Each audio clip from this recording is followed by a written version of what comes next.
In the US, the will to put a flat tax on carbon emissions is gaining ground. A direct tax makes pollution costlier for companies, and it could be one of the most effective ways to reduce the damage that greenhouse gases do to the climate. The question now is what it would require. Scientists are confident that we need to put a price on carbon if we want to keep climate change mitigation cost effective.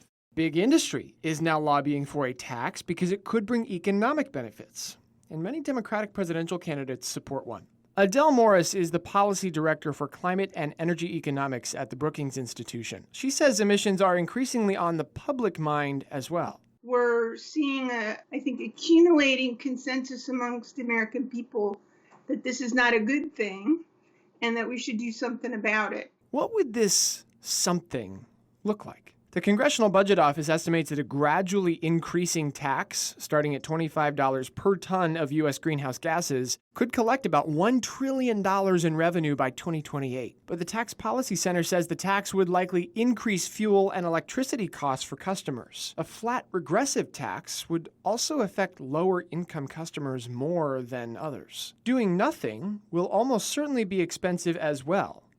EPA researchers have estimated that if we don't do anything to mitigate emissions going forward, the annual economic impacts to the U.S. could be hundreds of billions of dollars steeper by 2090. For what it's worth, lots of Democratic presidential hopefuls support a tax that could help avoid those costs. Congressional carbon tax bills with Republican support are popping up more frequently. Morris says the trick will be to make that support last.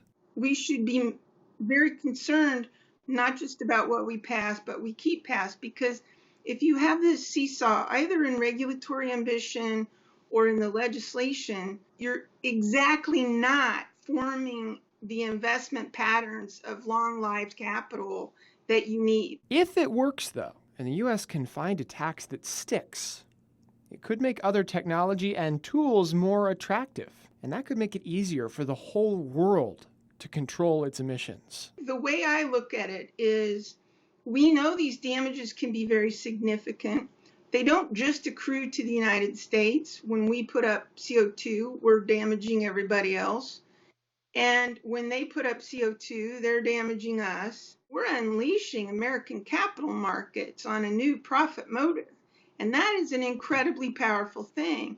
And so we can develop those technologies, and those can spill over to the benefit of poorer countries abroad that are not going to be able to mitigate unless it's cheap to do so.